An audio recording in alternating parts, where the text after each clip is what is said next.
Before we go, I want to leave you with one last thought.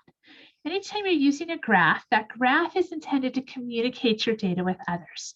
So a question you should always ask when you've made a graph or when you look at one is this useful and what information, what message is this graph conveying? So there's a graph on the screen right now from a company called Riva HQ. And I found this actually on social media last night or this morning. And my understanding is this is a company that helps you negotiate for better pay at your job. I looked at this graph. This was the evidence that they provided on their social media post to convince you that they were a company you should look into or that you might actually want to hire. And I looked at this graph. There's no scale on it. It looks hand-drawn, so I'm not really sure if it's accurate or not. And then there's a bunch of emojis and squiggly lines. So this isn't really convincing me to even click on the link to look into them further.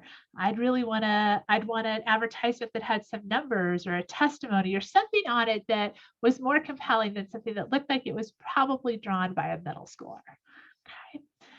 This next graph that we're going to look at here, this is texting and driving fatalities in 1960. You'll notice they had three categories: 0, 1 to 99, or 100 to 999. The whole graph is colored the same color, which is no texting and driving fatalities. Well, that's because there were no cell phones in 1960, so people couldn't text. So while it's an accurate graph, it's not really conveying a message that isn't anything that common sense wouldn't have already told us. All right, and then this next one, this is the most frequently used word by state. And it appears that the most frequently used word for every single state on here is the word the. Okay, so this is very likely an accurate graph, but it doesn't convey any message at all other than everybody's the same. Okay, and so a graph is really used to highlight some of those differences between things. And so this isn't a terribly useful graph, although it is a little bit funny. Okay, so let's look at what we have coming up in terms of due dates. So the CW01, this is the guided notes that you've been doing all along. So after each lecture, you've been uploading them. And so if you've uploaded them as you've went along, as long as you have all 19 pages up there, even if it's in multiple uploads, you're good to go.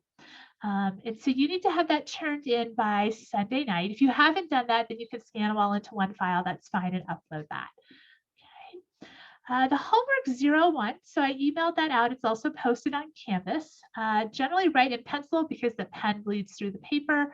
Write your multiple choice answer in the blank, and then copy and paste your graphs into a Word file and PDF it. So if you're not sure how to do that, if you look at the histogram video from Wednesday's lecture, you should see at the very end of that, the last 2 minutes show you how to do that in Word. So take a look at that. The graphs you're going to upload to Canvas by the end of Monday night, and you're going to bring a paper copy of your homework to class with you on Monday and turn that in.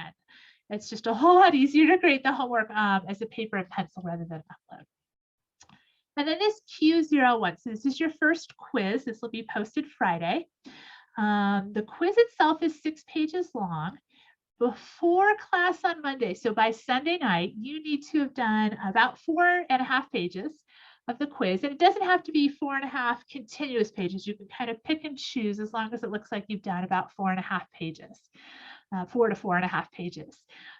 You're welcome to use your notes, the book, the internet, whatever you would like to work on those and answer those questions. And the reason that I have you upload a scan of that before class is that one of the problems with group work is that sometimes people come unprepared, and so one person kind of carries the group. This way, everybody at least looked at it and tried it and did a good chunk of the quiz themselves before they came to class. So this hopefully means everybody's prepared to do the group quiz. So you'll have that uploaded before class on Monday. And then on Monday, you're going to come into class and I'll give you a new copy of the quiz and you'll break into groups and your group will discuss their answers. So you'll get to use your copy of the quiz. So whatever you wrote on your copy, everybody can pull their copy out. You'll use that, you'll discuss it, and you guys will come to a consensus on an answer and fill out the one sheet for your group. And that's what you'll turn in. And then a couple other things. You do have a discussion board for Unit 1. It's called the Terrible, Horrible, No Good, Very Bad Graphs. So you're going to look for an example of a deceptive or misleading graph, and there is some information that you are supposed to provide. So if you go to the discussion board, you'll see this, but kind of you're including where did you find the graph, a picture of it. There's a video on how to do that on Canvas. What is the graph supposed to show? Why is it misleading? And so you'll have that due by January 26th, and then you need to respond to another student. So after everybody's posted them on January 26th, you'll go and find another student's graph, and you'll redraw it the best you can so it's a more honest interpretation of the data, and then upload that. So that'll be due by February 6th. And then your first exam is February 2nd. It'll cover chapters 1 and 2.